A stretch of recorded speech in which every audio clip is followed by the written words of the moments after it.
hari ini bertepatan pada tanggal 12 Maulid, hari Maulidin Nabi Muhammad Sallallahu Alaihi Wasallam.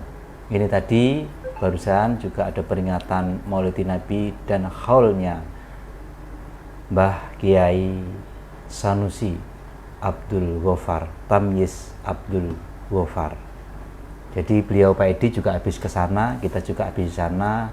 Ini demi melayani panjenengan semuanya, demi untuk kita mensukseskan tasyakuran Maulidin Nabi dan hari ulang tahun lahirnya Zilal Berkat Rahmat Allah Siddiqiyah yang ke-23 dan Santunan Nasional yang ke-19. Jadi Pak Edi, kita melanjutkan dialog yang kemarin. Untuk hari ini kira-kira nanti kita lempar, kita beri kesempatan pada saudara-saudara kita dimanapun berada. Tema kita hari ini lebih fokus kepada soal kalau yang kemarin kita lebih fokus kepada seberapa sih kira-kira kemanfaatan santunan nasional yang programnya dicanangkan oleh beliau Bapak Kiai Muhammad Mokhtar Mukti di dalam peran serta kita berbangsa dan bernegara. Nah, kalau sekarang ini nanti kita akan lebih menekankan keutamaan bersedekah atau berinfak di dalam mengagungkan Maulidin Nabi atau mengagungkan hari lahir Nabi Muhammad. Insya Allah nanti besok kita akan melanjutkan lagi lebih dalam lagi, yaitu bagaimana teknis sebenarnya yang selama ini dilakukan dan istilahnya titik-titik kesuksesan di dalam melaksanakan program santunan nasional ini. Dan selanjutnya kemudian nanti kita juga akan berbicara tentang siapa tokoh-tokoh di balik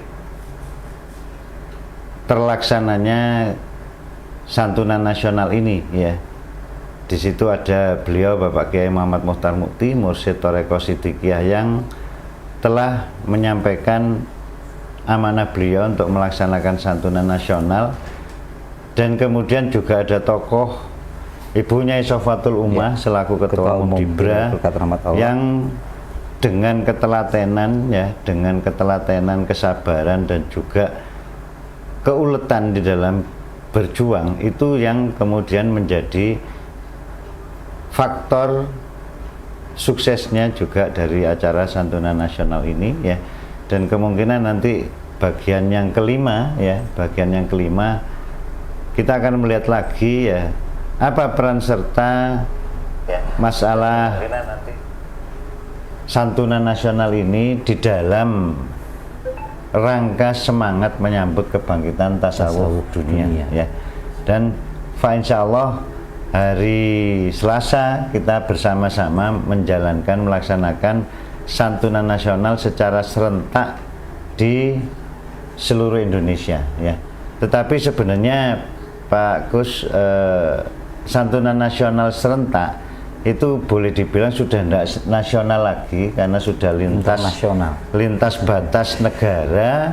Ini tadi barusan sambil nunggu dari Australia juga sudah menanyakan kapan tepatnya santunan nasional dilakukan, dan Australia sudah 2 tahun ini ikut.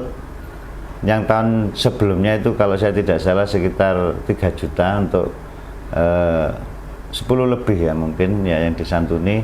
Kemudian tahun kemarin itu sudah meningkat lagi menjadi 6 juta dan saya belum tahu yang tahun ini, tetapi dari koordinator yang di Australia itu sudah bersiap-siap untuk mengkondisikan ikut serta tetap di dalam santunan nasional itu.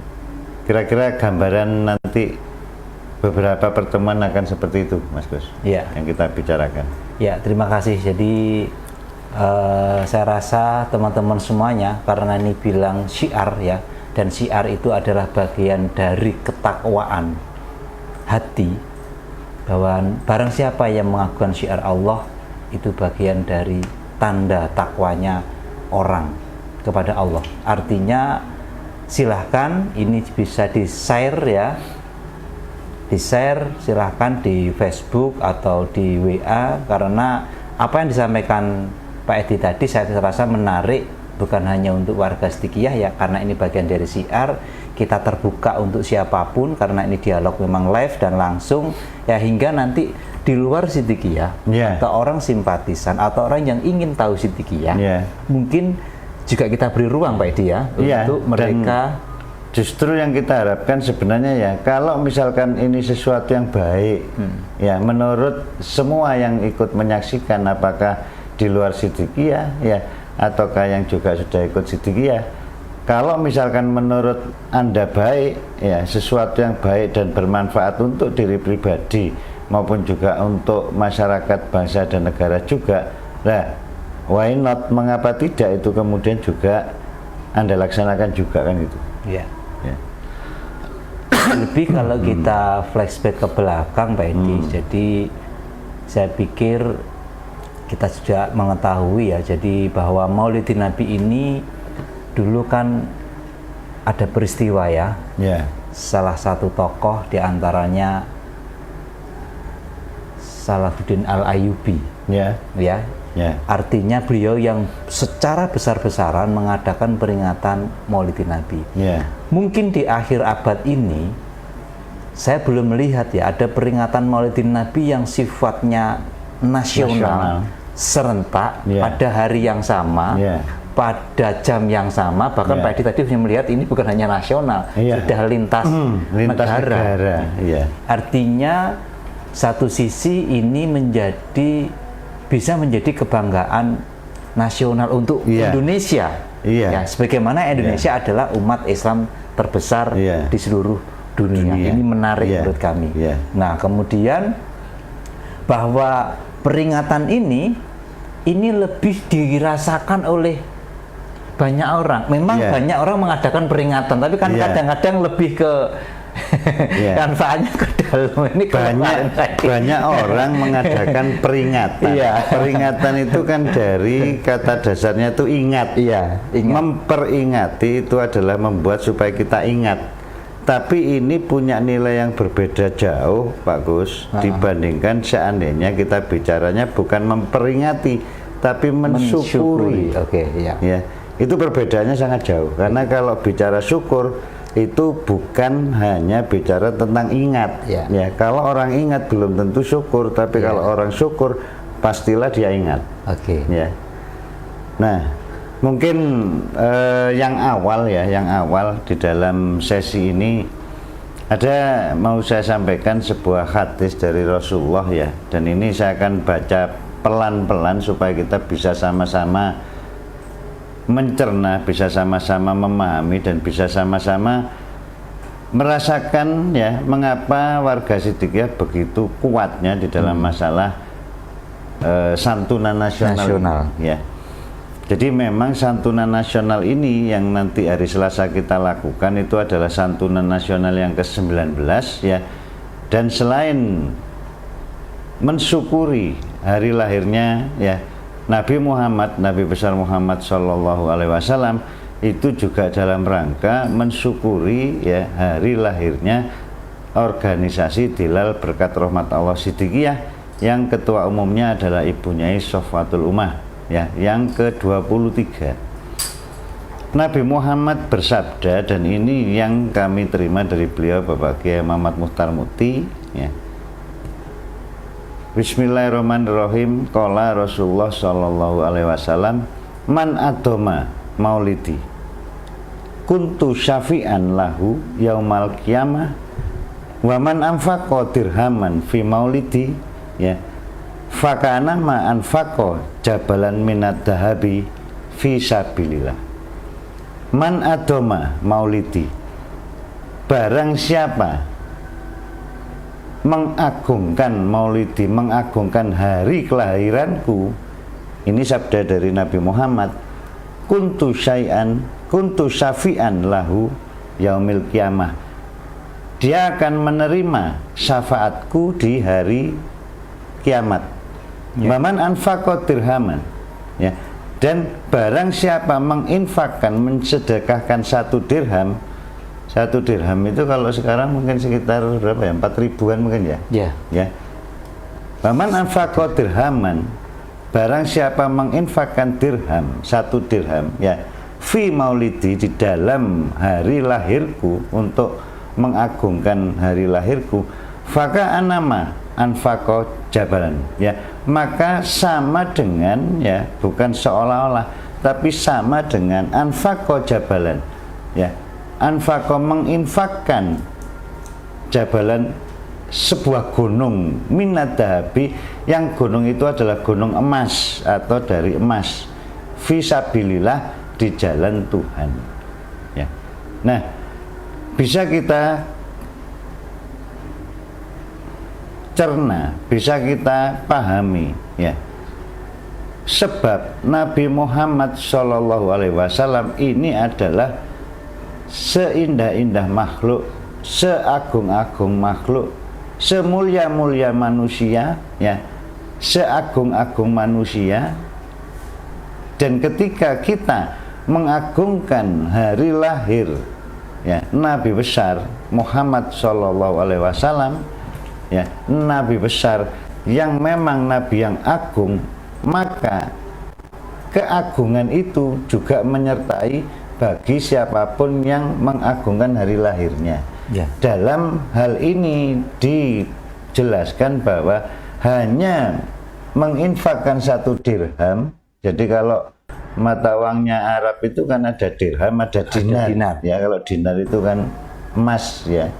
Nah, barang siapa menginfakkan 1 dirham fi maulidi, di dalam mengagungkan hari lahirku ya, fakana nama anfaqo jabalan, maka itu sama dengan menginfakkan segunung minad dahabi ya, yang gunung itu adalah dari emas ya, fisabilillah, di jalan Allah ya. Nah, maka ketika kita mendengar hadis Rasulullah seperti ini memang kita bicaranya bukan dari sisi logika. Bagaimana kalau di logika 1 dirham kok sama dengan menginfakkan sebuah gunung emas? Sebuah gunung emas, saya dan Anda saja mungkin ya belum tentu 1 kilo punya kan gitu ya. Nah, penggambaran yang seperti ini itu memang ya bicaranya akhirnya bukan kepada logika tetapi kepada keyakinan kita. Artinya, seberapa Anda meyakini apa yang disampaikan oleh Nabi Muhammad.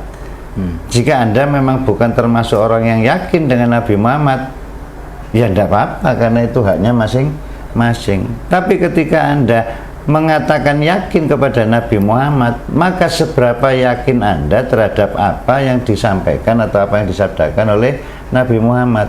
Ketika Nabi Muhammad bersabda, menyampaikan bahwa ya, barang siapa ya, man adoma, barang siapa maulidin ya, mengagungkan hari lahirku ya, kuntu syafi'an, dia menerima syafaat. Dan syafaat ini tidak ada seorang pun yang berani untuk menjelaskan tingginya nilai dari syafaat Nabi lahu yaumil kiamah, di hari akhir ya. Dan kemudian digambarkan yang lebih mudah untuk kita pahami ya, waman anfaqo dirhaman, dan ketika kita menginfakkan 1 dirham ya, fi maulidi, di dalam mengagungkan hari lahirku, faka anama anfaqo jabalan minad dahabi, itu seolah-olah menginfakkan ya 1 gunung emas ya, fisabilillah, di jalan Tuhan. Nah, berdasar dari hadis inilah yang adanya, kalau saya tidak salah, di kitab Madarijus Su'ud ya, syarahnya Syekh Imam Nawawi Al-Bantani, dan ini pernah disampaikan oleh beliau Bapak Kiai Muhammad Mukhtar Mukti. Inilah yang melandasi ya seluruh warga Thariqah Siddiqiyah yang memang sadar dan taat kepada beliau Bapak Kiai ini, kemudian memanfaatkan momentum hari lahirnya Nabi Muhammad ya, untuk apa? Untuk bersedekah atau untuk infak. Di antaranya yang kemudian ya dilakukan menjadi program organisasi ya, yaitu organisasi Dilal Berkat Rahmat Allah dengan Ketua Umum Bunyai Sofatul Ummah, itu ya dilaksanakan seluruh Indonesia ya, 180 DPD kota kabupaten ya, dan sudah lebih dari 50 perwakilan Dilal Berkat Rahmat Allah didukung dengan forum silaturahmi organisasi Dinaun Siddiqiyah. Jadi ya ada YPS-nya, ada OPSID-nya, ada Tibranya, ada Jamiah Kausaran Putrinya, dan juga ada ORSID-nya. Maka ini kemudian kita bergerak berlomba-lomba ya demi mengagungkan kelahiran Nabi Muhammad untuk melaksanakan santunan nasional ini. Sehingga memang ketika ditanya apa yang melandasi, ya, apa yang melandasi kok iya warga Siddiqiyah itu mau mengeluarkan dananya dan bukan sedikit ya, karena sampai tahun kemarin 4 miliar lebih ya urunan ya dari 1.000 2.000 rupiah, 5.000 10.000 50.000 100.000, tetapi di dalam jumlah banyak warga Siddiqiyah yang lebih dari 7 juta ini itu kemudian menghasilkan dana yang luar biasa besar ya, lebih dari 4 miliar untuk tahun kemarin, yang itu benar-benar disalurkan kepada ya fakir, miskin, dan anak yatim. Dari mana sumbernya kesadaran ini? Sumbernya adalah bahwa di Siddiqiyah dididik untuk yakin, sebenar-benarnya yakin ya terhadap Allah Ta'ala, haqqatuqati takwa kepada Allah, sebenar-benar takwa ya, dan juga yakin, sebenar-benar yakin terhadap apa yang dicontohkan dan didawuhkan oleh Rasulullah Shallallahu Alaihi Wasallam. Sehingga bagi kita ini kesempatan ya, siapapun yang mengagungkan Nabi Muhammad, hari lahir Nabi Muhammad, meskipun 1 dirham, meskipun cuma uang 5.000, itu nilai di mata Allah ya, itu adalah seperti kita menginfakkan satu gunung emas. Ini luar biasa Pak Edi. Saya melihat ada 2 hal apa yang Pak Edi sampaikan tadi mengenai apa yang menjadi dasarnya ya yang terdapat di dalam kitab Madarajus Su'ud bahwa memang mengingatkan kita itulah rahasia mengapa bisa sedemikian ya, tadi sudah diungkap. Nah, saya melihat ada 2 hal. Yang pertama, ini menjawab mungkin keheranan atau ketidaktahuan masyarakat secara umum. Lo kok bisa? Oh yo gak sugih kan begitu. Berulang-ulang, continue dalam 1 menit. Kok bisa? Itu satu. Yang kedua, saya pikir ini juga harus diulang-ulang, harus disampaikan kepada warga Siddiqiyah dari pengurus ke semua warga. Jangan sampai ada warga Siddiqiyah yang tidak ikut terlibat walaupun sedikit. Maka maksud kami hadis ini harus disosialisasikan supaya tidak ada yang ketinggalan atau harapannya semakin meningkat semangatnya karena begitu agungnya. Karena beliau tadi sampaikan ini adalah kuncinya di sana, kan begitu. Begitu kunci ini kena, kesadaran ini masuk, otomatis semua akan terlibat. Ya, jadi ini bagus ya. Yang menarik itu gini, keterangan hadis ini termasuk hadis yang langka, ya. Sejarahnya panjang memang ya. Kalau saya bicara tentang sejarah, di masanya Ibnu Saud mulai menguasai kerajaan Arab sana 1926 sampai 1928, kitab-kitab yang berbau tasawuf ya itu dibakar. Di sini seandainya Pak Kus kan sudah pernah ke sana, ada Ka'bah ya, sampingnya itu kan ada Jabal Qubais. Di situ adalah zawiyah-zawiyah, kalau kita bilang pesantren-pesantren untuk mengajarkan tasawuf. Ini dihancurkan, diganti sama istana dari Raja Ibnu Saud tadi. Ya. Nah, dia memang dibantu oleh sekutu, ya. Masa itu dibantu oleh Inggris dan juga dibantu oleh Wahabi. Ya. Nah, Wahabi. Sehingga kitab-kitab hadis pun yang tidak sesuai dengan fahamnya ini dihabiskan. Mungkin kalau sekarang banyak yang tidak tahu tentang sejarah ini, tapi Anda ya sekarang mudah lah untuk mencari informasi benarkah yang saya sampaikan atau tidak. Nah, Salah satunya adalah ya hadis ini memang disebutkan di dalam Madarijus Su'ud, ya, yaitu kemudian ditulis disyarah oleh Imam Nawawi secara berjanji, dan sekarang tahun 2003 ini terjemahnya baru muncul, ya. Kemarin di acara tasakuran tahun baru Hijriah di Balikpapan, dari beliau Bapak Kiai membagikan buku ini ke para wakil-wakilnya, ya, dan ke pengurus organisasi. Itu hadis yang langka, ya, yang jarang ditulis di kitab-kitab, ya, tetapi ini adalah hadis sahih yang digunakan, ya, yang ditulis oleh Syekh Imam Nawawi, ya, dan ini menjadi satu mutiara berlian yang mahal harganya. Karena apa? Hadis ini menceritakan tentang betapa agungnya Nabi Muhammad dan betapa, ya, nilainya menjadi tinggi siapapun yang mau untuk berinfak atau bersedekah di dalam mengagungkan Maulidin Nabi, ya. Sampai waktu itu beliau dawuh itu begini, kan perjalanan ke Mungkit itu, ya, perjalanan ke Mungkit. Saya secara fisik sebenarnya juga capek, tapi setelah mendapatkan, ya, buku yang memang sudah saya tunggu-tunggu terjemahnya. Kalau buku Arabnya beliau sudah punya tahunan, puluhan tahun lalu, tapi terjemahnya capek saya hilang. Nilai dari buku itu sendiri, ibaratnya seandainya ada orang yang mau bangunkan rumah nilai 100 miliar, ya, itu masih lebih tinggi nilai dari hadis ini, ya. Nah, sehingga memang, ya, kenapa sampai warga Siddiqiyah sendiri ini memiliki kesadaran yang tinggi, maka kita melihat bagaimana beliau Bapak Kiai Muhammad Muchtar Mukti mengajarkan kepada murid-muridnya. Nah, ini yang perlu sebenarnya yang nanti harus kita sampaikan, ya, betapa istilahnya gini, mungkin banyak orang yang membaca hadis ini, ya, mungkin banyak orang yang juga sudah tahu hadis ini, tapi penerimaan betapa nilai tinggi ketika kita itu mengagungkan hari lahir Nabi Muhammad sampai timbul kesadaran belum tentu bisa memunculkan sampai, ya, jutaan orang warga Siddiqiyah itu dengan rela, dengan keikhlasannya, ya, mau untuk mengeluarkan uang dan berbagi dengan mereka yang membutuhkan, ya.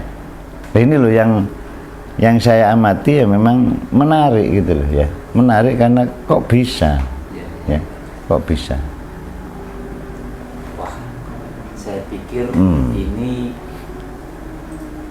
mungkin kayak gitu. Jadi ini juga merupakan bagian dari edukasi atau pendidikan, ya. Pendidikan di keluarga kita. Misalkan tentu tidak hanya kita sebagai orang tua, ya, anak kita, keluarga kita, tentu akan kita ajak bagaimana bisa turut mengagungkan Maulidin Nabi.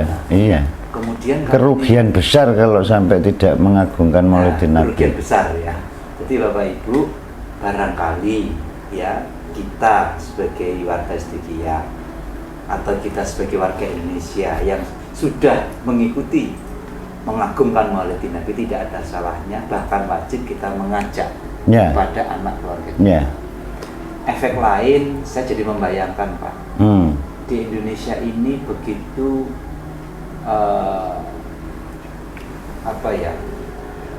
pernah disampaikan oleh Pak Mahfud maupun Presiden kita bahwa kepercayaan publik, ya, terhadap korupsi termasuk juga ini kan masih cukup tinggi. Artinya simpulannya adalah bahwa di negeri kita itu korupsi masih tinggi. Jadi gini. Apakah bila kita mendidik anak-anak kita mulai kecil untuk mau bersedekah, ini bisa bagian dari pendidikan untuk mereka itu memberi. Jadi hidup itu semangatnya memberi, jangan mengambil gitu. Gimana, Pak Edi? Jadi gini, ada banyak hal yang sebenarnya mindsetnya, ya, secara umum itu harus diubah. Satu, mindset tentang sebenarnya siapa sih yang berhak bersedekah, ya, atau siapa yang berkewajiban bersedekah. Yang kedua, siapa sih yang menerima, yang berhak menerima sedekah? Iya.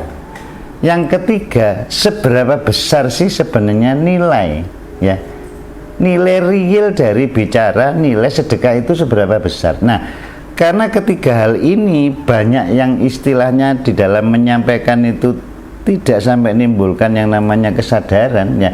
Ini loh yang membuat orang itu tidak berani untuk mengeluarkan uangnya, tidak berani untuk mengeluarkan hartanya, ya, sehingga akhirnya apa? Secara tidak sadar kemudian tambah lama tambah semakin pelit, semakin bakhil, semakin pelit, dan dia tidak melatih dirinya memang untuk mengeluarkan karena ketidakfahaman. Ya, Menarik. saya melihatnya ketidakfahaman. Jadi begini.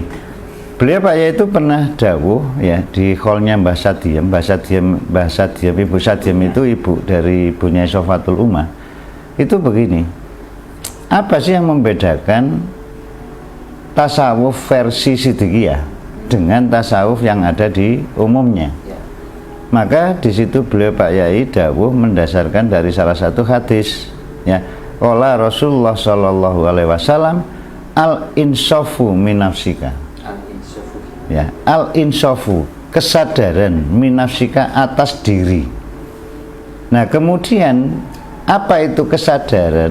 Itu kemudian didetilkan, diurai oleh beliau Bapak Kiai Muhammad Muhtar Mukti di acara Tajri Naf'ah di Hotel Yusra waktu itu, bahwa kesadaran adalah paduan dari tiga hal.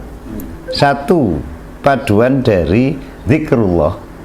Dua, paduan dari pemahaman. Tiga, paduan dari merasakan. Jika tiga berpadu, inilah yang akan memunculkan sebuah kesadaran. Bagaimana muncul kesadaran ketika pemahaman ini tidak sering disampaikan sehingga tidak sampai pada pengertian. Nah, bagaimana pengertian ini sampai pada sebuah gerakan, aktivitas, program, ya, atau tindakan jika dia tidak dibawa kepada merasakan? Bagaimana rasa hati ini menjadi peka ketika tidak dibongkar dengan zikrullah? Misalkan satu contoh begini, ini contoh saja ya, dulu sebelum saya masuk di Siddiqiyah, saya ketika ngeliat bencana alam di televisi, biasa itu just information, ya, itu hanya sebuah informasi. Oh iya, kemudian dengan pemahaman yang sudah mulai bergeser, timbul rasa kasihan. Lu seakan ya wong-wong itu sampai kok ngono. Tapi pertanyaannya, apakah itu menimbulkan sebuah gerak aksi tindakan, ya, untuk apa? Untuk bergerak membantu, memberi. Nah, banyak yang melihat televisi, banyak yang melihat peristiwa bencana alam, banyak yang melihat saudara-saudara tidak mampu. Tapi apakah itu sampai timbul kepada sebuah tindakan memberi? Nah, inilah yang saya rasakan ya di Siddiqiyah, bahwa yaitu tadi pemahaman yang berangkatnya, ya, diberi pemahaman yang diberangkatkan dengan rasa hati, yang rasa hati ini diproses melalui zikrullah. Inilah yang kemudian menimbulkan apa? Sama-sama pahamnya. Oh, artinya sama pahaman atau maulidin, ya, barang siapa mengagungkan ya hari lahirnya Nabi Muhammad, loh, semua bisa paham itu. Tapi seberapa penerimaan sentuhan di dalam rasa ketika man adoma maulidin, ya, kuntu syafian lahu yaumal qiyamah, bahwa kemudian kita akan menerima syafaat di hari kiamat dari syafaat Nabi Muhammad. Ini belum tentu sampai nyentuh kepada sebuah keyakinan yang tinggi. Nah, sama juga ketika, ya, waman anfaqo, ketika orang itu berinfak dirham fi maulidi, berinfak 1 dirham, itu nilainya itu sama dengan menginfakkan segunung emas. Nah, sampai masuk ke dalam rasa dan kita timbul keyakinan bahwa nilainya setinggi itu. Nah, itu memang harus diproses dan tidak gampang. Nah, itu, ya. Jadi sederhananya, jangan sampai apa yang kita diajarkan di dalam agama Islam, ya, itu hanya sebatas berhenti di pemikiran, pemahaman. Kalau tidak sampai kepada sebuah tindakan, ya, saya akan katakan itu sebuah kedustaan di dalam agama.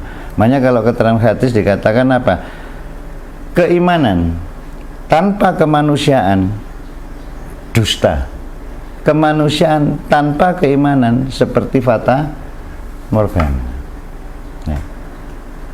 Nah ini kan kita bicara sampai pada titik sisi kesadaran.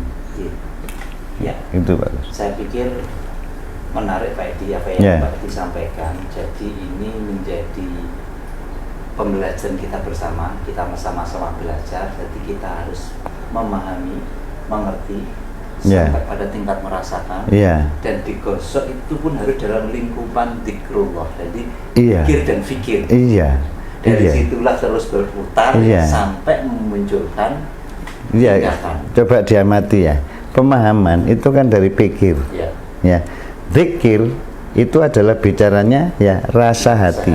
Nah, rasa sendiri itulah yang menimbulkan kemauan untuk bergerak. Ya, rasa periksa karsa ini bergerak. Nah, sekarang bagian yang kedua, Mas Gus. Sebenarnya siapa sih yang memiliki kewajiban untuk bersedekah? Saya merasakan pemikiran saya sendiri, saya tidak tahu yang lainnya gitu ya. Sekian puluh tahun di dalam gambaran saya, orang yang wajib sedekah ya jelas wong sing sugih, orang yang kaya.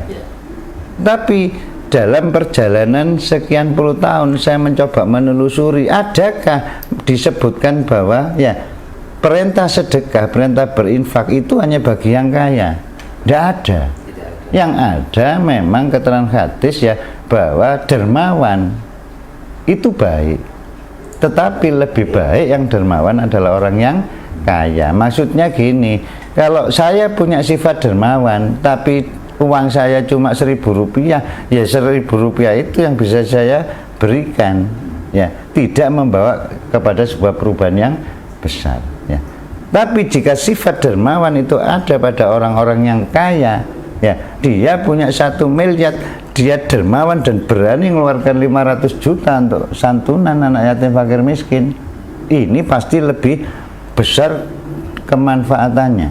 Nah, sehingga dari situ saya sampai pada satu kesimpulan bahwa perintah untuk bersedekah atau berinfak pada dasarnya mau orang itu miskin, ya, mau orang itu kaya, mau orang itu tidak punya, mau orang itu ekonominya yang kemarin saya sampaikan Senin Kemis, untung ada Senin dan Kemis, ini ternyata semuanya memiliki kewajiban untuk bersedekah atau berinfak.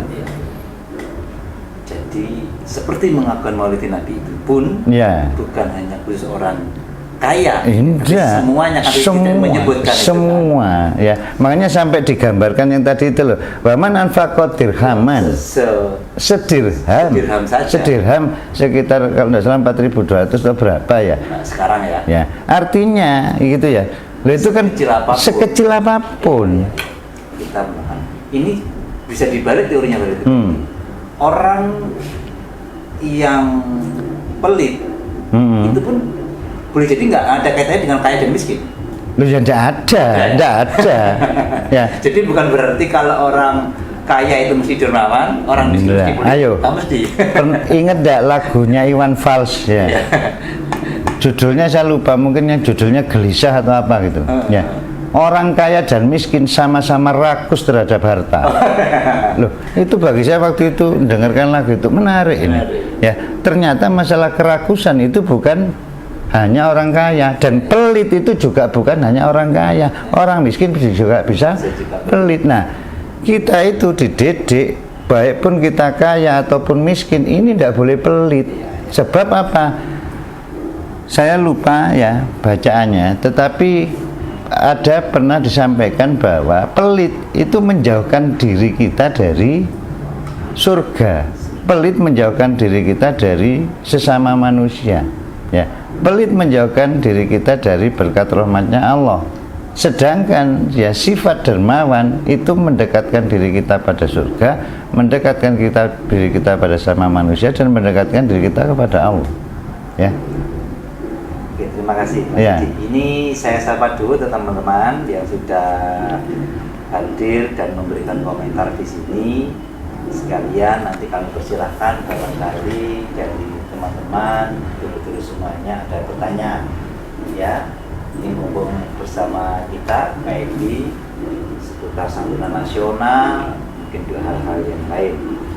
Terima kasih. Ini ada dari Ulan, Bondo Ulan, Kartoatmojo. Subhanallah, alhamdulillah, astagfirullah, Karawang hadir dan nyimak. Oh ya, dari Karawang. Terima kasih Mbak Ulan. Kemudian Mbak Rina, kata Ibu Rina dari Bogor, terima kasih sudah memberikan komentar di sini walaupun hanya menyampaikan hadirnya dari Bogor. Kemudian dari Bapak Rokib Andrianto dari Gunung Kidul, terima kasih. Bapak Ahmad Firdaus dari Palembang hadir, terima kasih. Cak Parwoto dari Bekasi Raya menyimak. Bapak Sayrofi dari Malang, terima kasih. Pak Tukijo, subhanallah, alhamdulillah, astagfirullah, dari Jambi, luar biasa nyimak, terima kasih.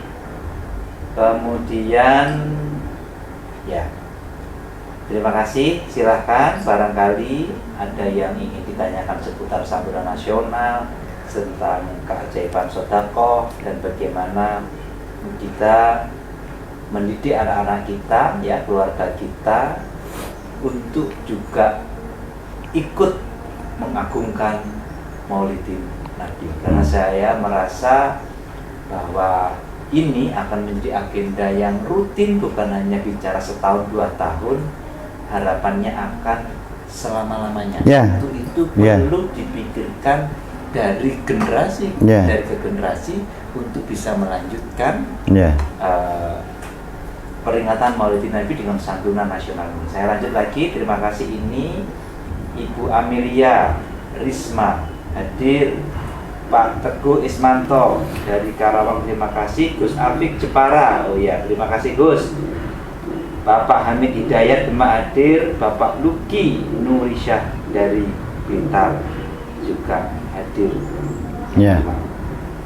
Pak Edi, sambil menunggu ini teman-teman yang bertanya, saya kadang kalau berpikir dan merasakan ini bisa kemana-mana Pak Edi. Artinya begini, kalau kita melihat hari ini yang dikenal oleh Pak Yaiku adalah kebangkitan tasawuf dunia, dan kita perlu juga melihat pada abad sekitar 1200 sampai 500 ketika Islam itu jatuh di Cordova, ya, kemudian Islam itu tenggelam dan bangkitlah Eropa dengan Renaissance.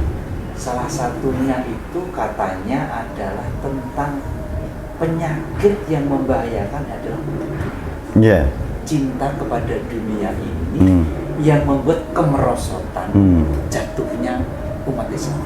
Nah, jika kita melihat potret santunan nasional ini, apakah ini bagian dari penggambaran sebuah kesadaran besar, ya, nasional untuk bersedekah, berarti untuk melepaskan dunia. Artinya ini bisa kan dipandang sebagai satu tanda-tanda kebangkitan tasawuf, karena jatuhnya Islam itu cinta dunia, sementara ini ada gerakan yang Pak Edi kemarin ceritakan setiap tahun itu naik. Berarti ini kan ada gerakan yang orang yang menunjukkan bahwa dia rela berkorban dan tidak cinta, dikira-kira begitu kan? Bagaimana menurut Anda? Oke, ada 2 sudut pandang, ya. Saya akan berangkat dari sudut pandang yang pertama adalah sudut pandang dasar keyakinan, ya. Sahabat Abu Dar Al-Ghifari di dalam sebuah riwayat bertanya kepada Rasulullah, "Ya Rasulullah, berapakah jumlah kitab suci yang diturunkan oleh Allah?" Ya. Nabi Muhammad kemudian menjawab, ada 104 kitab suci. 50 suhuf kitab suci diturunkan ke Nabi Sis, 30 kitab suci diturunkan ke Nabi Idris, 10 kitab suci diturunkan ke Nabi Ibrahim, 10 kitab suci diturunkan ke Nabi Musa. barulah kemudian ya yang kita kenal 4 kitab suci. Zabur diturunkan ke Nabi Daud, ya, Taurat diturunkan ke Nabi Musa, Injil diturunkan ke Nabi Isa, dan Al-Quran diturunkan ke Nabi Muhammad. Ada 104 kitab suci. Nah, kemudian yang menarik itu begini, 104 kitab suci itu dirangkum di dalam 4 kitab suci, Zabur, Taurat, Injil, dan Al-Quran. 4 kitab suci dirangkum di dalam 1 kitab suci, yaitu Al-Quran. 1 kitab suci Al-Quran dirangkum di dalam 1 surat, yaitu surat Fatihah. Oleh sebab itu mengapa salah satu nama dari surat Fatihah itu disebut Ummul Kitab, ya, induknya kitab.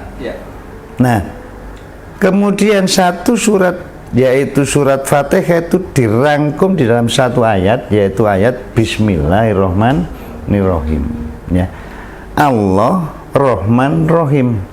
Nah, ketika di Quran dikatakan ada 99 nama Allah, 9 nama Asmaul Husna yang baik-baik, fakta ketika kita telusur di Quran, yang paling sering disebut atau yang paling sering digunakan itu ada hanya 3, yaitu Allah, Rahman, Rahim. Allah Maha Sayang, Maha Kasih. Ya, kalau secara umum Allah Maha Pengasih dan Penyayang, ya. Maka coba diamati, dirasakan, jika seseorang itu pelit, bisa ndak dekat dengan Allah yang Maha Pengasih, Maha Penyayang, Allah yang Maha Dermawan? Pastilah ndak bisa, karena beda unsur, ya. Unsur yang satu pelit, unsur yang satunya dermawan, mana bisa bertemu? Ndak bisa, beda unsur. Nah, kan gitu. Nah, artinya kalau kita mau ingin dekat dengan Allah, maka kita harus mensinkronkan dengan bagaimana, ya, yang dicontohkan oleh Allah dan Rasulullah itu. Makanya kalau di dalam versi hadis qudsi masuk, tapi ini hadis yang memang di kalangan ahli-ahli tasawuf, ya, takholaku bi akhlakillah, berakhlaklah kamu dengan akhlak yang dicontohkan oleh Allah. Nah, Allah ini Maha Dermawan, ya, kita kalau mau sambung ya juga harus dermawan, ya. Maka oleh sebab itu siapapun, ya, yang tidak mendidik dirinya, tidak mendidik hatinya untuk dermawan, ya jangan berharap bisa dekat dengan Allah. Nah, di antara 4 sahabat, ya, Abu Bakar, Umar, Utsman, Ali, fakta di dalam sejarah, ya, dari berbagai versinya dikatakan ketika Nabi Muhammad itu bertanya kepada Sayyidina Abu Bakar, ya Abu Bakar, apa yang kamu berikan untuk syiar agama Islam? Seluruh hartaku Nabi. Ini kesiapan jiwa. Nah, lalu untuk kamu dan keluargamu cukup Allah dan Rasulnya. Dalam fakta sejarahnya sampai akhir hidupnya Nabi Abu Bakar ini tetap dalam posisi kaya, ya, dan bukan kaya karena sisi kekhalifahannya, enggak, karena dia memang adalah seorang pengusaha. Nah, maka dari situ kita bisa melihat apa yang ada di Quran, jihadu fisabilillah amwalikum wa anfusikum, ya. Ketika kita jihad fisabilillah, jihad berjuang di jalan Allah, ya, itu disebutkan ya sisi harta, ya sisi anfus, nyawa, harta dan jiwa, ya. Maka benar seperti yang tadi Pak Gus sampaikan, bahwa hancurnya umat-umat nanti, ya, khususnya adalah umat Islam, itu kena 2 penyakit katanya Nabi, ya, yaitu penyakit hubud dunia, cinta pada dunia, dan penyakit takut mati, ya, wahan, takut mati. Yang artinya apa? Kalau sudah bicara hubud dunia dan takut mati, maka, ya, ini adalah sebuah penyakit yang parah di dalam sisi kaitan supaya kita bisa kembali kepada Allah. Nah, ini yang harusnya lebih banyak digali, bagaimana didik diri kita itu supaya kita tidak pelit, supaya kita tidak gandoli harta dunia ini. Karena kan begini, ibarat, ya, ibarat jika kita sangat cinta terhadap harta, dan ketika kita mati, berarti kan kita terpisah dengan harta, terpisah dengan harta dunia, terpisah dengan sesuatu yang kita cintai. Kira-kira betapa menyakitkan berpisah dengan sesuatu yang kita cintai. Nah, inilah yang kadang digambarkan, ya itulah sebenarnya neraka itu, yaitu berpisah dengan sesuatu yang dicintai. Nah, kita di Siddiqiyah ini mulai awal dididik untuk apa? Untuk melepaskan kecintaan itu. Ya, kita di dunia membutuhkan harta, membutuhkan uang, membutuhkan segala macamnya, tetapi tidak berarti kemudian apa? Kita menjadi sangat cinta, ya. Yang ini akan bisa menghambat untuk kita kembali kepada Allah. Nah, inilah yang dididikkan ya kepada murid-murid Siddiqiyah, dan kemudian sisi kemanfaatan ini dibawa menjadi kemanfaatan yang besar, khairun nasian wahum linnas, sebaik-baik manusia yang manfaat bagi manusia yang lain, melalui apa? Melalui sarana didik kita supaya tidak menjadi orang yang pelit, orang yang bakhil itu tadi. Ya. Jadi sebenarnya ini nanti ya, mungkin di sesi yang mau akhir ya, ada banyak rahasia-rahasia yang ada di alam semesta yang kemarin sudah saya singgung, bahwa apa? Jalan yang paling cepat untuk menggerakkan alam semesta ini di dalam ya menarik rezeki itu tidak ada jalan yang paling cepat kecuali lewat pintunya sedekah, tidak ada. Ya. Tapi itu faktanya, tidak banyak yang tahu, tidak banyak yang merasakan atau menyadarinya. Tapi kalau di Siddiqiyah kita ya diajari untuk berlatih dan diajari untuk mengamati, ya sampai bagi kita yang namanya bahwa as-shadaqah itu ajibun, sedekah itu adalah sesuatu yang ajaib, itu bukan katanya. Kita merasakan dan kita memang mengalami. Nah gitu. Ya, menarik sekali Pak Edi. Ini sambil kita menunggu. Ya mungkin sudah ada yang bertanya. Ini ada Mbak Nuki Nursidah dan Blitar, kemudian Mas Nuri Raya. Ya, ketinggalan mengikuti live-nya. Ada lagi. Betul niki besok. Oh ya, insyaallah bisa ada lagi. Baik, Mas Edi. Ya. Jadi ada pertanyaan ya, silakan. Gimana? Apa pertanyaannya? Ini dari Pak Pungki Setio Purnomo. Ya. Oh ya. Ikhlas mutlak itu apa, Gus Edi? Iki pertanyaan waya jam 12 bengi dimunculkan sore. Nah, ini ada juga lagi pertanyaan dari Mas Hamid Hidayat. Pak mau tanya, boleh tidak jika santunan nasional non muslim untuk non muslim atau paling afdal ditujukan ke siapa? Terima kasih. Nah, wah, terus ini ada dari baru disinggung oleh Pak Edi dari Australia, Ibu Lili ya hadir ikut menyimak. Terima kasih Ibu yang dari Australia menyimak ya, yang tadi disinggung. Insya Allah nanti juga akan mengadakan. Ya, terima kasih Bu Lili. Jadi ada dua pertanyaan. Pertama, ikhlas mutlak. Nah, mau dijawab yang malam-malam ya nggak apa-apa, besok ini supaya hadir lagi.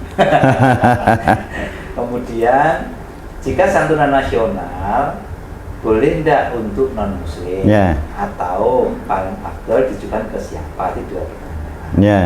Silakan Mas Edi. Ya, terima kasih Mas Gus. Jadi kemarin sebenarnya sudah saya sampaikan ya. Misalkan yang di surat Al-Ma'un itu loh ya. Ara'aital ladzi yukadzibu biddin. Tahukah kamu siapa yang disebut dengan pendusta agama? Ya, fadzalikal ladzi yad'ul yatim ya wala yahudu ala ta'amil miskin. Yang tidak peduli kepada ya orang-orang yatim dan menghardik atau bersikap tidak pada tempatnya terhadap orang-orang miskin. Nah, apa yang diterangkan di Quran itu maupun di banyak keterangan di hadis itu bicaranya adalah yatim, yatim piatu atau fakir atau miskin. Ya. Silakan dicari dasarnya, adakah ya bahwa kita kalau bersedekah itu yatim piatunya harus agamanya Islam. Saya belum pernah nemukan, mungkin ada yang tahu pernah nemukan ya, atau harus agamanya itu harus Siddiqiyah. Tidak ada itu ya. Tapi mungkin buat yang tidak percaya ya tidak apa-apa. Coba seandainya apakah ada dasarnya ya. bahwa bicara tentang yatim piatu atau fakir miskin itu dibatasi di dalam agama Islam ini, harus agama Islam saja, harus golongannya sendiri. Tidak ada, sebab Nabi Muhammad ya yang membawa Al-Quran ini itu rahmatan lil alamin, untuk seluruh alam ya. Sehingga sederhananya tidak hanya bicara tentang melihat orang ini melihat orang ini agamanya apa, kita tidak lihat itu. Yang dilihat adalah masuk tidak orang ini benar-benar yatim piatu ya, syarat-syaratnya ada. Itu nanti kita besok ya bicara tentang apa yatim piatu, syarat-syaratnya apa, fakir miskin lah kan gitu ya. Nah sehingga di situ ya kita bisa tahu bahwa tidak ada satu patokan wajibnya harus agama Islam atau santunannya ini hanya khusus orang Siddiqiyah saja yang terima ya orang Siddiqiyah, tidak seperti itu ya. Makanya panjenengan bisa melihat bahwa ya seperti pada waktu ada bencana musibah bom Bali dulu, dari Dilal Berkat Rahmat kita ke sana untuk memberikan santunan ya kepada orang-orang yang memang membutuhkan dan agamanya adalah Hindu. Rumah syukur misalkan ada yang terima dari Kristen, ada yang terima dari dari Katolik ya, dari Hindu. Sampai satu waktu ini sekilas cerita ya, pengurus itu kita sempat bingung waktu itu Pak Gus. Kenapa? Dari syarat bahwa orang ini tidak mampu ya, sudah fakir miskin ya, dan memang tidak punya rumah yang layak, ini ada, sudah sesuai semua kriteria. Cuma masalahnya satu, apa? Konon katanya kerjanya nyantet. Nah ini kan kita bingung. Waduh, ya, ini katanya kerjanya nyantet. Lah masa dibantu? Bahasa kasarnya kan gitu loh. Kemudian dalam kebingungan, alhamdulillah kita ini punya mursyid, punya guru yang bisa kita tanya. Bagaimana Pak Yai ketika kita berhadapan dengan kasus seperti ini? Apa yang didaukan Pak Yai?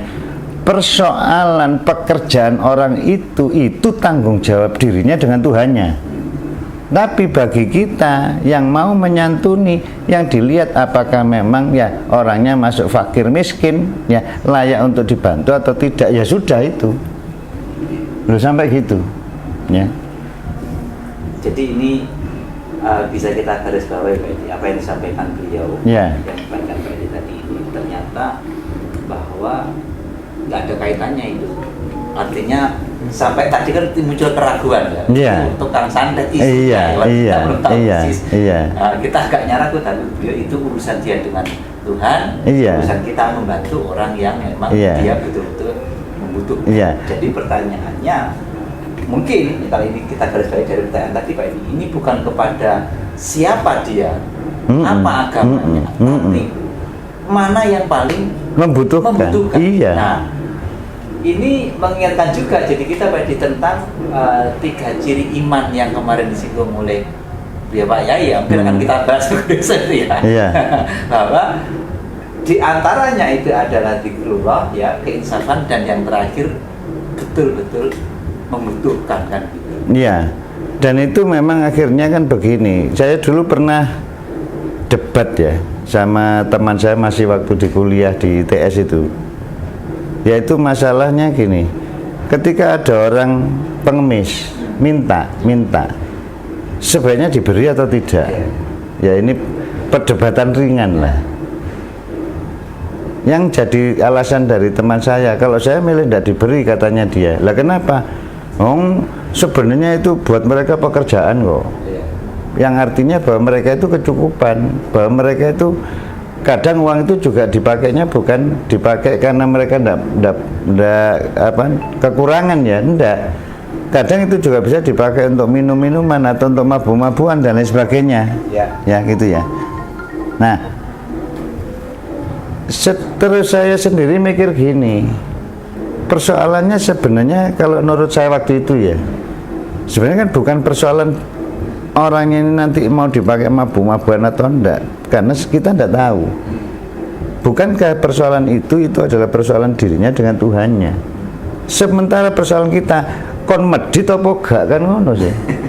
Kamu kalau mau ngasih kasih saja, kalau tidak mau ngasih ya sudah, yang penting jangan ngomong macam-macam kan itu. Nah, persoalannya adalah kita itu benar-benar didik, apa istilahnya, didik hati kita supaya tidak pelitnya itu loh. Mendidik hati kita, diri kita supaya tidak pelit. Nah, karena pelit itu berarti kita cinta terhadap dunia, hubud dunia ya, yang itu berdampak apa? Kalau kemudian kita dipisahkan dari sesuatu yang kita cintai, masuklah ke dalam neraka, betapa sakitnya berpisah dengan yang dicintai itu. Lah, kita diajak untuk cinta kepada Allah, hubbillah, hubbi rasulillah, hubbi jihadu fi sabilillah, yang artinya bahwa apa yang diperintahkan Allah dan Rasulnya inilah yang kita cintai, supaya apa? Supaya kita kembali nanti akan dikumpulkan dengan orang-orang yang dicintai, yang kemarin saya sampaikan, almarhum makana akhaba, itu semua akan bersama dengan yang dicintai ya. Nah, sebenarnya kalau dilihat esensinya itu kan di situ. Dan fakta nanti kita akan bicara ya berikutnya, fakta-fakta. Tidak ada ceritanya orang melarat itu karena sodako, itu tidak ada. Sama juga tidak ada orang mati kelaparan gara-gara sering puasa, tidak ada. Terima kasih Ya. Terima kasih ya Mas Hamid Hidayat. Ya. Tapi ada satu pertanyaan tadi ya dari Pak Insinyur Purnomo ya. Ya, silakan. Ya, gini. Apa pertanyaan tadi tentang ikhlas mutlak ya, kita harus membedakan ya, mana-mana bagiannya, mana-mana porsinya. Jadi saya akan kembali kepada satu ayat di Al-Quran ya, Quran surat Rum ayat 30.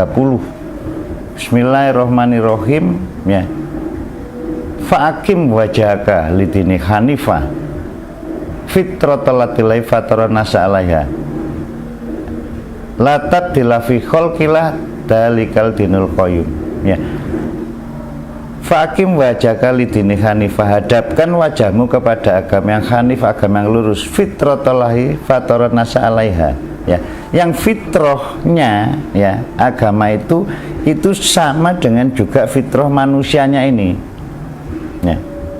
Nah, sehingga di situ kita bisa melihat kalau kita mencoba memahami apa yang ada dalam agama Islam, harus dikembalikan kesesuaiannya dengan manusianya. Paling sederhana, kemarin sudah saya sampaikan juga mungkin ya, innani Quran dhahirun wa batinan, hadis Rasulullah yang dikutip oleh Imam Ghazali di salah satu kitabnya, bahwa sesungguhnya Al-Quran itu ada sisi lahirnya, ada sisi batinnya ya. Manusia ini ada sisi lahirnya, fisik, ada sisi batinnya. Agama juga ada sisi lahirnya, ada sisi batinnya. Bicara tentang masalah ikhlas, itu bukan bicara masalah lahir, itu bicara masalah batin.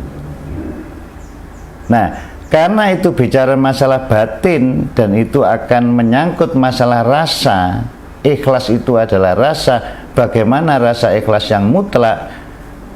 Ya, saya akan mengatakan saya tidak bisa jawab. Sama juga kalau misalkan Pak Insinyur Purnomo bertanya, bagaimana rasa air putih yang ada di sini? Lah kalau rasa, ya yuk lebih baik sama-sama praktek. Ya yuk sama-sama mensukseskan santunan nasional, sodako keluarkan yang banyak menurut kemampuan kan gitu ya. Dan kemudian ya, kemampuan ikhlasnya seberapa, ikhlas 1 juta ya keluarkan 1 juta, ikhlas 2 juta keluarkan 2 juta. Dan supaya kita bisa sama-sama membedakan, bisa sama-sama merasakan, oh ini ikhlas, ini tidak ikhlas, atau ini yang benar-benar total kan gitu ya. Karena itu arahnya area rasa, tidak ada satupun ya rangkaian kata, rangkaian kalimat, seindah apapun rangkaian kata, rangkaian kalimat itu yang bisa menggambarkan tentang masalah ikhlas ya, apalagi bicara tentang ikhlas yang Anda tanyakan tadi terkait yang mutlak ya. Karena itu ada di area rasa, sehingga istilah kata-kata ini faktanya itu terbatas ya. Kita tahu rasanya madu saja ya paling apa, manis, agak kecut loh, padahal rasa ini saja sudah puluhan. Jangankan bicara rasa, hanya untuk menyampaikan masalah warna Warna itu kita cuma punya istilah 27.500 kalau catatan sejarah ya, atau catatan keilmuannya. Sedangkan warna sendiri jutaan, ya. Birunya ini dengan birunya ini dan birunya ini saja ini sudah beda. Tapi kita menyebutnya ya sudah ini biru. Sebagian saudara kita nyebutnya ini bukan biru, hijau. Ya.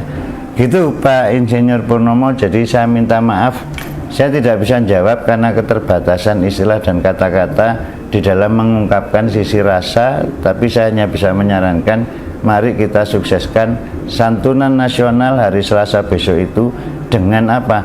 Dengan kita bersedekah nurut kemampuan lahir kita dan kemampuan batin kita. Ya. Oke, terima kasih Mas. Ya. Ini ada pertanyaan lagi.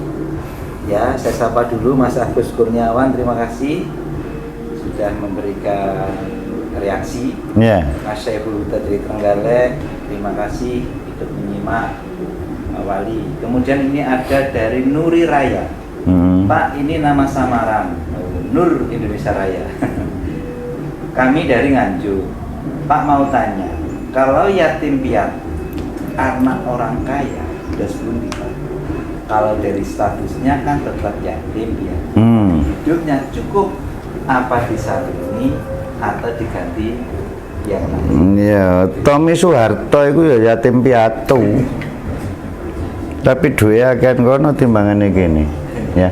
Maka di situ ada syarat-syarat kriterianya, ya. Yang akan kita bahas Besok saja itu, ya enggak bahas sekarang.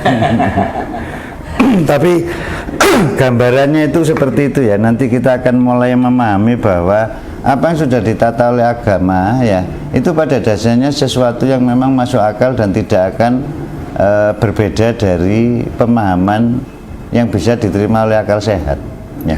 Karena memang dasarnya agama itu adalah sesuai dengan wujud fitrah manusia tadi itu ya.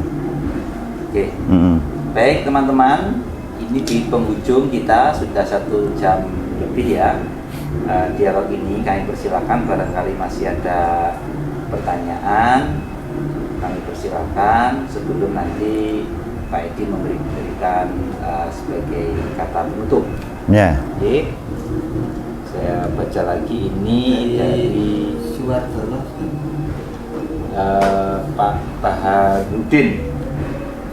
Subhanallah, alhamdulillah, astagfirullah. Pak Ahmad Ibrahim, terima kasih jempolnya. Pak Bambang Setio, matur suwun Pak Wali. Bareng ini pun di paringi pun Itu ada pertanyaan.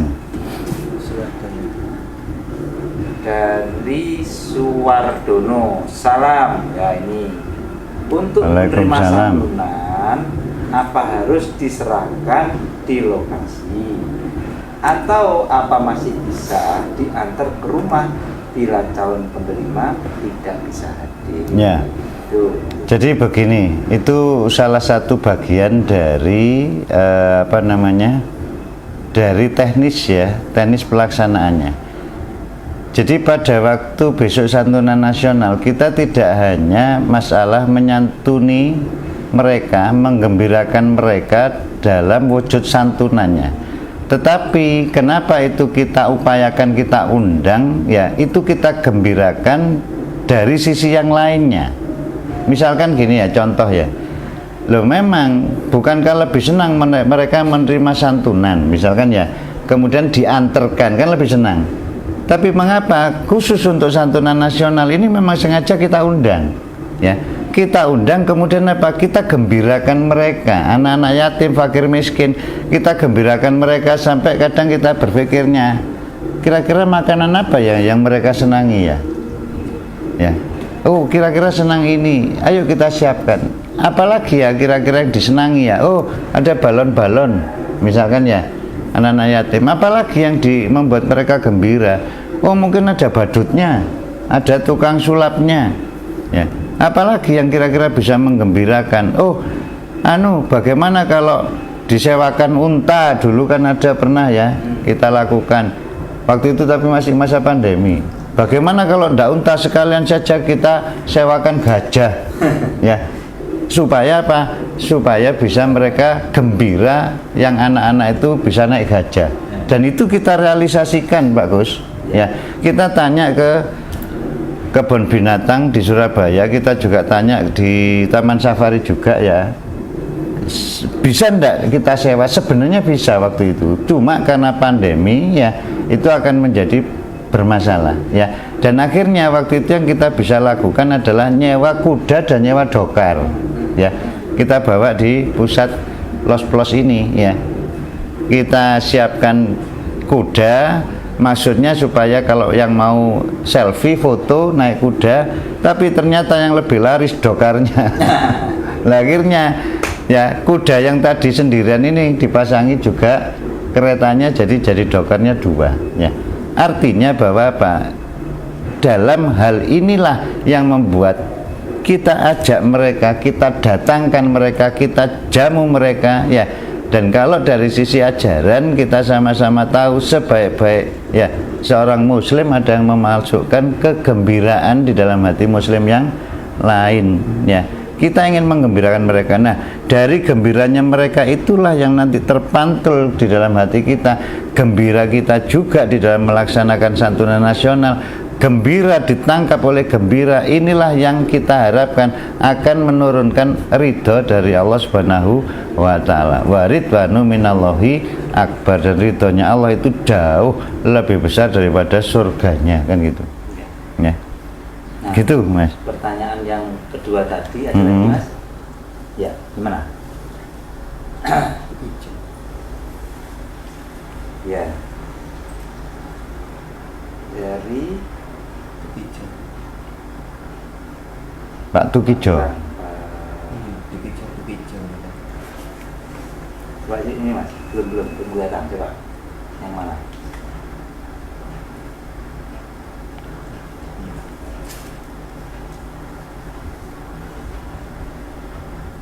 Oh, Tukijo ya. Matur suwun Pak Wali, mau tanya, apa acara Satnas dilaksanakan di Rumah Syukur? Sumpah Pemuda boleh enggak? Sekalian buat kegiatan civilian ini soal lokasi.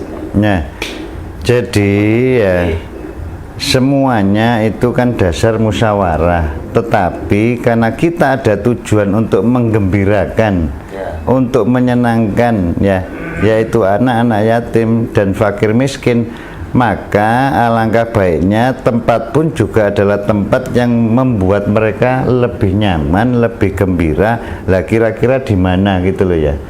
Jadi kita harus mulai berpikir, istilahnya gini, jangan perlakukan orang lain sebagaimana kita ingin diperlakukan, tapi perlakukanlah orang lain itu sebagaimana mereka ingin diperlakukan. Lah kira-kira apakah memang layak ketika gitu ya, dengan bangunan rumah syukur berapa kali berapa, kemudian mau diundang yang jumlah banyak dan kita mau menggembirakan ya, nah itu silahkan dipertimbangkan, dan kita hanya memberikan arahan kalau dari pengurus pusat ya, tapi itu nanti akan kembali kepada musyawarah dari daerah, dari masing-masingnya. Kadang kalau di pusat, mengapa kok kadang ya sampai kita bawa ke hotel kan gitu, Hotel Yusro, kalaupun tidak di gedung Orsid, karena kita punya gedung Orsid ini juga layak, pantas dan indah. Kalaupun tidak, katakanlah di lokasi pesantren, kita siapkan sampai tenda-tenda yang sedemikian bagusnya ya, dan juga makanan-makanannya dan lain sebagainya yang memang itu dibutuhkan untuk menggembirakan atau menyenangkan yang kita undang ya. Nah, monggo silahkan dimusyawarahkan ya di daerah ya. Ya, prinsipnya bahwa tempat itu layak, yang menyenangkan, iya, ya, iya. Memang apa ya, artinya memungkinkan untuk memang diadakan di sana. Monggo dikembalikan, Yeah. tadi untuk dimusyawarahkan secara bersama. Baik, Pak Edi, Yeah. kita sudah 31 jam lebih di penghujung. Kami persilakan Pak Edi memberikan penegasan, memberikan kata untuk di penutup ini. Ya. Jadi saya hanya kembali menyampaikan apa yang disampaikan oleh Nabi Muhammad ya, terkait masalah hal ini yang tadi sudah kami sampaikan. Man adoma maulidi kuntu syafi'an lahu yaumal qiyamah wa man anfaqa dirhaman fi maulidi jabalan minad dhahabi fi sabilillah. Ya.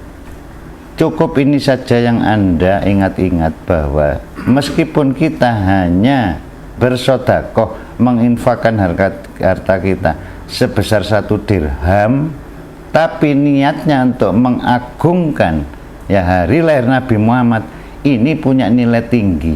Kesempatan di bulan ini, kesempatan di tanggal ini, kesempatan di dalam acara santunan nasional, jangan sampai disia-siakan. Untuk apa? Menginfakkan harta kita.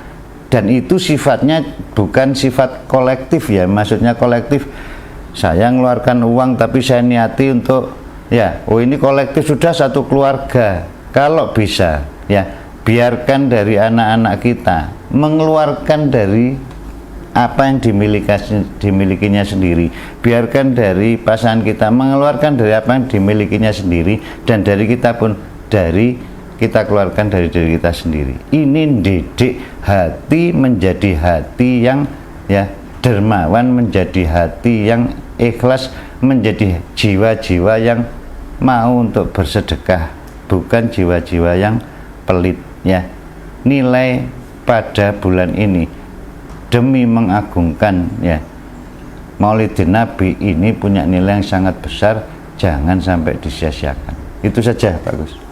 Terima kasih Pak Edi, terima kasih kawan-kawan semuanya, saudara-saudara kami sebangsa setanah air. Demikian tadi dialog kita dengan Pak Edi selaku wali talqin dan pengurus di pusat ya.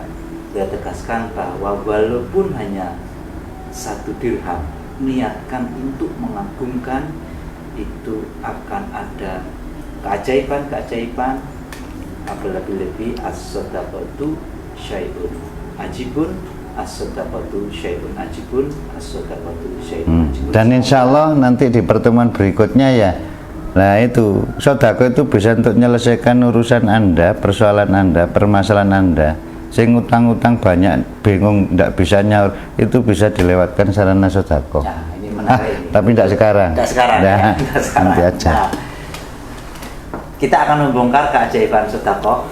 Kita akan belajar ya bersama-sama untuk membuktikan, karena memang di Sidikiyah ini banyak kegiatan-kegiatan yang kaitannya dengan sedekah. Untuk itu kalau ada sirkuler ya, berarti kita pasti mengucap alhamdulillah. Alhamdulillah. Semoga kita senantiasa mendapatkan berkat rahmat Allah, kesehatan lahir batin, semangat menyambut kebangkitan tasawuf dunia. Dari kami atas segala kekurangan kami mohon maaf.